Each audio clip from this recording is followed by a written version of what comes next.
A couple of weeks ago, we aired a few clips of my interview with international affairs and legal expert Joanna LeBlanc. Born in Haiti, she grew up in the United States and now advises the Haitian government on U.S. policies. Although our interview began with her talking about the lot of African countries and the issue of development, she said a whole lot more, like addressing the issue of U.S.-Africa relations gradually being ousted by China, and a whole lot more. Watch. You're originally Haitian, but you are American. Yes, American citizen. Do you think under this present administration in the U.S. there is a clear foreign policy for Africa? Let me say this. We see the rise in China when it comes to the continent. We see that China has business ventures all over the continent. We see that a lot of the African countries are engaged with China in terms of trading and other opportunities, investments, education opportunities, you name it. And one of the things that caused China to have this kind of relationship with the continent is that China came in and China said, I don't care about your human rights records. I don't care about your lack of democracy, whatever you want to call it. None of those things matter to me. Do you need a loan or not? Let's talk about money. Whereas the United States, a lot of times in order to get funding from the IMF, when the United States government passes its budget through the Appropriations Committee in the United States Congress, respective countries, sometimes human rights are looked at. Sometimes they are stipulations.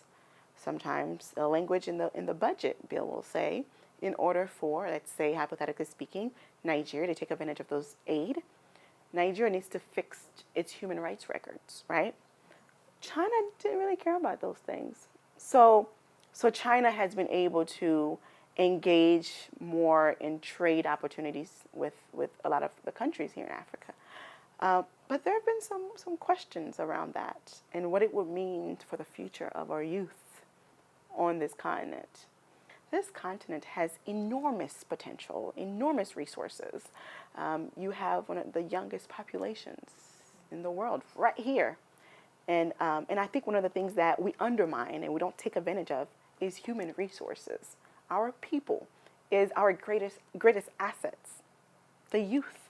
These are young people. You know what that means for the continent? To have all these young people. That means when it comes to government, you're going to have a rise of folks in the government that are much younger. You're going to have a much younger workforce, right? There is a study that says a lot of Nigerians and a lot of Africans, though, want to move to the U.S. because of the economic situation that's faced on the continent. And America does have a problem with immigration. I mean, you're trying to kick people out, and you're trying to close your borders, and you're trying to prevent more people from coming to the U.S. Obviously, whenever you have weak economies, people want better opportunities. One of the things that I've learned is that regardless where you're from, whether you're from the Middle East, Latin America, the United States, everyone wants to be able to pursue life, liberty, and happiness. And whenever that is compromised, as a human being, you want to survive. You want to migrate somewhere else where you think those opportunities are much easier to attain. But the unfortunate reality is that when you leave your country as an immigrant and you travel to, for example, a place like the United States, there are challenges. If you were a doctor in Nigeria, when you go back to the U.S., oftentimes you have to start from the bottom. I've met a number of Uber drivers from Ethiopia because D.C. has the largest Ethiopian population in the United States. A lot of those Uber drivers and Lyft drivers in D.C. from Ethiopia are doctors, engineers, professors, some of the best and brightest in their respective country. But they're in the U.S. trying to have access to better opportunities that did not exist in their home country. And that truly breaks my heart. And I think that for someone to leave a country where they had status, to go somewhere where they're going to have to start from scratch, to be humiliated sometimes, to be dehumanized, to feel less, to make feel less than, something has to be really wrong with the system that they lived in. And I think that our leaders need to look into that. Your people are abroad sometimes, suffering. Some of us have been able to do relatively well. We get there at a very young age. We've been able to take advantage of opportunities. But what about the people who get there when they're much older, when they've already been settled in their respective countries, but they're abroad?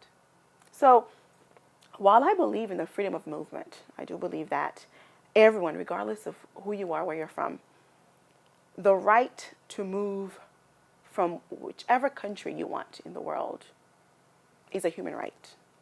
And that right should not be undermined or ever compromised. But what I do understand is that there are people who have left their countries, not because they want to, but because the system has left them with no other option. I'd like to get your thoughts on the ongoing impeachment inquiry in the U.S. Yeah, so the impeachment is the discussion, is at the forefront of every discussion in the U.S. right now.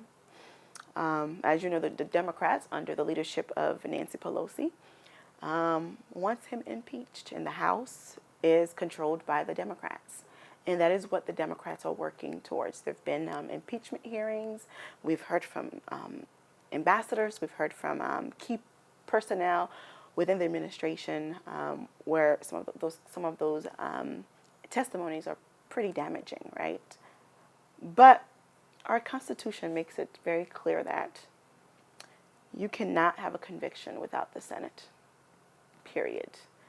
And under the leadership of Mitch McConnell, the leader of the Senate, I don't know. I don't foresee this going through. I don't foresee the president being convicted of this impeachment.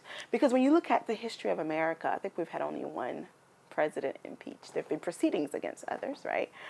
Very few. They didn't go anywhere. But I think in this case, because we see how politics have been so polarized in the U.S., I really don't think it's going to go anywhere ultimately. But however, there's a poll that came out of Wisconsin. Was it Wisconsin or Madison? Either Wisconsin or Madison. I think it was Wisconsin, which is a key state when it comes to the elections. And there's an overwhelming number of the population that thinks that he should be convicted.